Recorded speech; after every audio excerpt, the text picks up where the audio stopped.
Hi friends, good morning.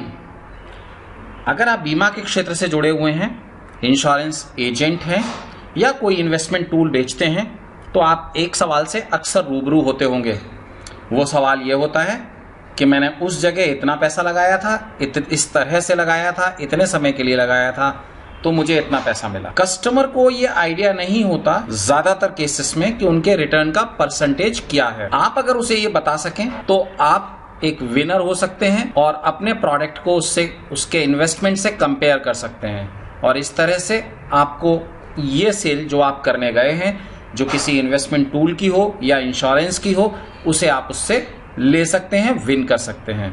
तो अगर आप ये जानना चाहते हैं तो देखते रहिए ये वीडियो अंत तक। हम आज रिटर्न्स ऑन इन्वेस्टमेंट की बात करेंगे। ये कितने तरह के होते हैं, आइए एक नजर डाल लेते हैं। CAGR होता है, जिसे हम कहते हैं कंपाउंडेड एनुअल ग्रोथ रेट। पहला केस इसमें यह हो सकता है जहां इन्वेस्टर ने कुछ अमाउंट पैसा जमा किया है एक बार, और अवधि पूरी हो जाने के बाद वो उस पैसे को वापस ले रहा है, यानी एक अमाउंट एक सर्टेन टाइम के लिए लगाया है। इसे हम कहते हैं FD। इसका एक एग्जाम्पल हम देखेंगे।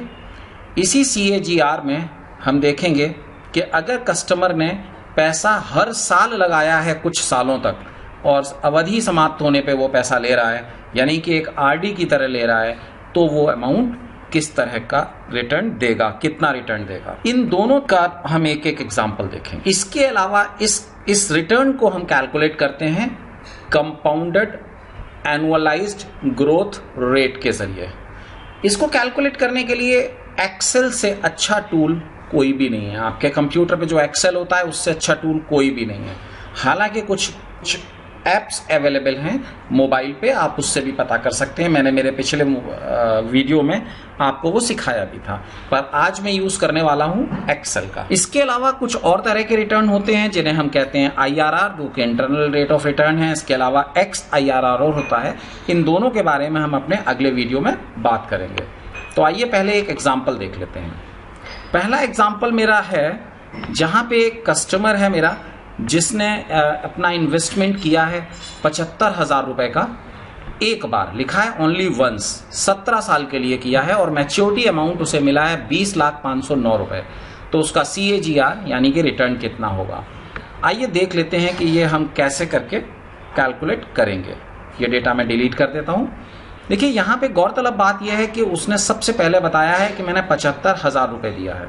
ये पैसा वो आज दे रहा है और एक बार दे रहा है, तो ये अमाउंट मेरा इस प्रेजेंट वैल्यू के कॉलम में जाएगा। चूंकि मैं पैसा मेरी जेब से जा रहा है, मेरे इन्वेस्टर की जेब से जा रहा है, तो यहाँ पे माइनस का साइन बहुत इंपॉर्टेंट है। उसके बाद उसने बोला कि 17 साल के लिए दिया है, तो ये टाइम पीरियड हो गया जिसे कंप्यूटर एन पर के हिसाब से समझता है। अगली चीज जो है वो ये बता रहा है कि उसको अमाउंट जो मिलेगा वो है 20 लाख, और साथ में 509 रुपए और मिले हैं। तो ये उसकी मैच्योरिटी वैल्यू है, यानी फ्यूचर वैल्यू है। तो ये पॉजिटिव में आएगी 20,509 रुपए, और इसको जैसे ही हम क्लिक करते हैं तो ये उसका रिटर्न आ जाता है। यहाँ पे 21.31% रिटर्न है। इसको कैसे करके कैलकुलेट करेंगे, यहाँ तो फॉर्मूला लगा हुआ है तो उसने बता दिया। आइए मैं इसको आपको डिलीट कर देता हूँ फॉर्मूले को, और आपको सिखाता हूँ। हमें इस जगह पे एक फॉर्मूला लगाना है जिसे हम यहाँ FX बटन पे जाके टाइप करेंगे। सर्च फॉर फंक्शन पे जब हम जाएंगे तो यहाँ पे हम लिखेंगे रेट, क्योंकि हमको रेट ऑफ रिटर्न देखना है। ओके करने पे ये सबसे ऊपर रेट आ गया, इसको क्लिक करके ओके कर देंगे। एक्सेल हमारी मदद बहुत अच्छे से करता है फाइनेंशियल कैलकुलेशंस में। यहाँ पे N पर लिखा हुआ है, ये हमारा N पर 17 है। मैं यहाँ पे सीधे 17 लिख सकता हूँ, पर मैं ऐसा नहीं करने वाला हूँ। मैं इस सेल को सेलेक्ट कर लूंगा। उसके बाद PMT हमारा खाली है, हम यहाँ पे खाली छोड़ देंगे। प्रेजेंट वैल्यू हमारा 75,000 है, हम ये 75,000 क्लिक कर देंगे। फ्यूचर वैल्यू है हमारा 2,509 रुपए, इसको क्लिक कर देंगे। टाइप का मतलब ये है कि मैंने पैसा पहले दिया है प्रीपेड बैलेंस की तरह या पोस्ट पेड की तरह बाद में। तो चूंकि हमने पहले दिया है इसलिए हम इसको सेलेक्ट करके इसको एंटर कर देंगे।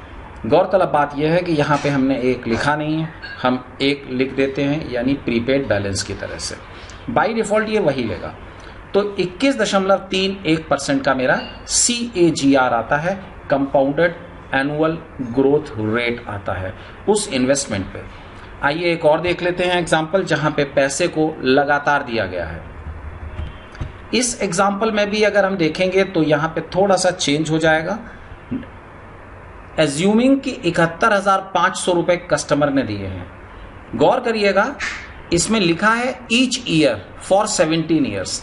पिछले वाले एग्जाम्पल में केवल एक बार दिया था तो हमने प्रेजेंट वैल्यू में लिया था, पर ये चूंकि लगातार दिया जा रहा है, रेगुलर दिया जा रहा है, तो उसे हम पेमेंट पर ईयर रेगुलर में लेंगे तो ये PMT में आएगा। तो यहाँ पे माइनस में आएगा 71,500। अगली चीज ये बता रहे हैं कि 17 साल के लिए लिया है तो N पर हो जाएगा यहाँ पे 17, और उसके बाद इनको मैच्योरिटी मिली है 21 लाख, जो कि मैच्योरिटी वैल्यू है यहाँ पे 21,53,509 रुपए, और टाइप में आ जाएगा 1। अब आप रिटर्न अगर देखेंगे तो 6.7% के रिटर्न्स मेरे कस्टमर को मिल रहे हैं। यहाँ पर भी हमें उसी तरह से भरना है जैसे हमने पिछले उसमें भरा था। N पर मैंने ये सेल सेलेक्ट कर लिया, देखेंगे अगर आप तो W7, फिर PMT भी सेलेक्ट कर लिया। PV यहाँ पे कुछ नहीं होगा क्योंकि पैसा रेगुलर दिया जा रहा है। फिर फ्यूचर वैल्यू मैंने सेलेक्ट कर लिया, और जब टाइप को भी सेलेक्ट करके ओके किया तो मेरा रिटर्न आया इस इन्वेस्टमेंट पे 6.07। बहुत ही सिंपल है। आशा करता हूं कि आपने बहुत एंजॉय किया होगा, आपको बहुत पसंद आया होगा। तो इस तरह से आप अपने कस्टमर को उसके रिटर्न्स बता सकते हैं और आपके प्रोडक्ट के रिटर्न्स भी उसे आप दिखा सकते हैं। इस तरह से आपको आपकी सेल विन करने में फायदा होगा और आप उस पर प्रॉफिट्स अर्न कर सकेंगे। Thank you very much.